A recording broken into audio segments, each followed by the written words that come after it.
Hello, welcome to howtocookgreatfood.com. Today we're joined by Chef June. Chef June will be speaking in his native tongue of Tagalog, but there's plenty of English text along the video to help you on your way.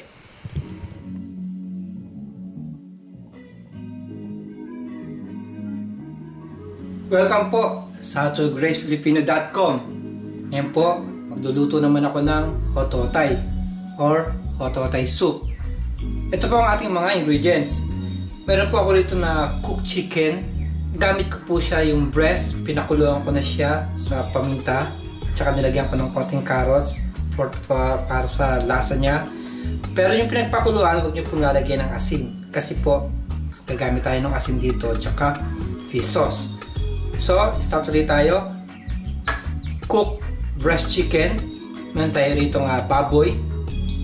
Napa cabbage o tinatawag sa atin na pechay bagyo, raw egg, sibuyas, carrots, pero tayo ritong fresh mushroom, pork liver, pero tayo ritong optional lang na chicharong balat ng baboy. Mas masarap po yan pag meron kayong ganyan na chicharong baboy sa hototay. Gagamit din tayo rito ng scallion o dahon ng sibuyas, bawang, patis, pamintang durog, at asin. Gagamit din po tayo ng mantika at saka yung stock na pinagpakuluan ng ating manok. Tara na po magluto. Okay po, umpisa na natin pagluluto ng ating hototay. Sa aking pong cooking pot, naglagay na po ako ng konting mantika. Siyempre, ang first step natin ang garlic.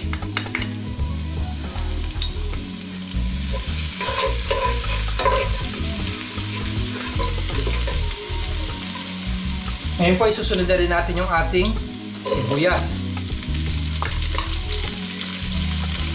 So, haluin ko lang siya. Mga less than 1 minute lang siya.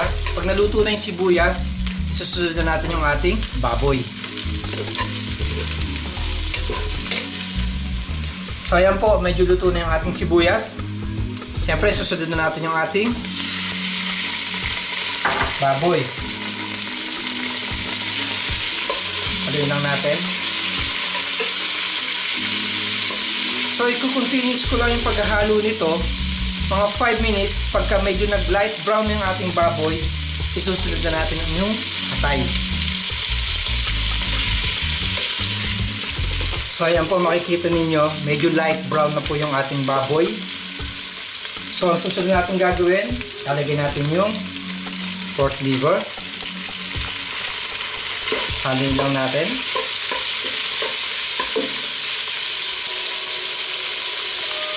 Lalagyan na rin natin yung ating cooked chicken.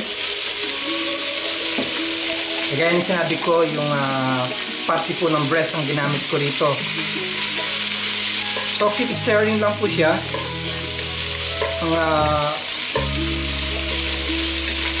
Maximum po, mga again 4 to 5 minutes. Haluin lang natin siya. Once na maluto na yung ating liver, mag-a-add na tayo ngayon ng ating chicken stock. Kaya continuously lang po yung paghahalo. So ayan po, makikita ninyo, medyo luto na yung ating baboy, liver.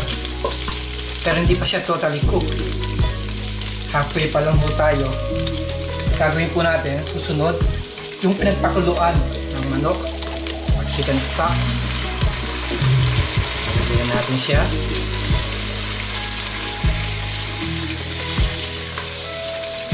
Mag-a-add din po tayo ng fish sauce,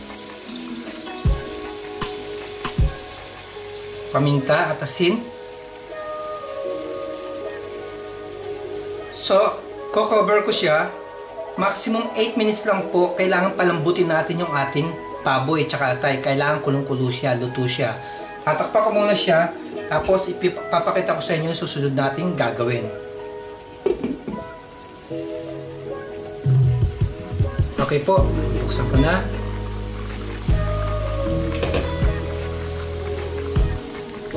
So ayan po. Bali luto na yung ating mga baboy. liver, tsaka yung manok, syempre luto na rin yun.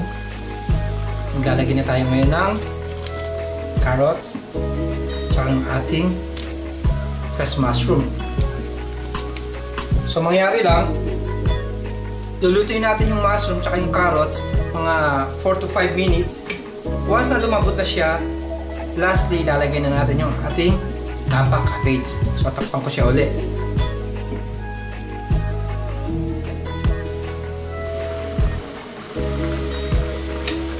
So ayan po, luto na yung ating mushroom at ang carrots. Ang panghuli, ang ating pechay Baguio. Haluin lang natin.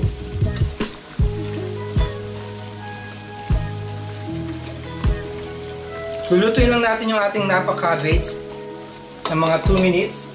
Tapos pwede na po siyang i-serve.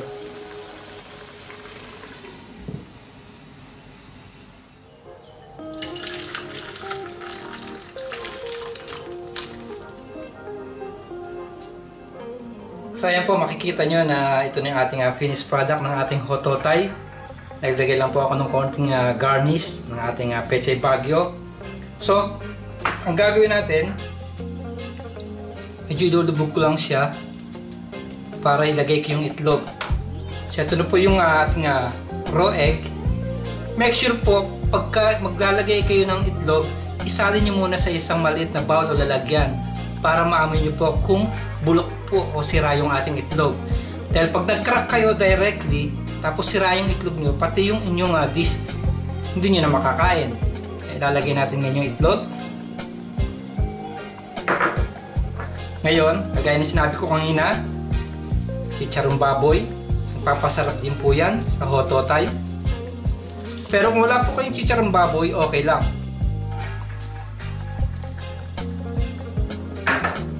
Ang ating scallion or dahon ng sibuyas. Ito na po ang ating masarap na hototay soup. Muli, marami pong salamat sa panonood ng howtogreatfilipino.com. Mabuhay!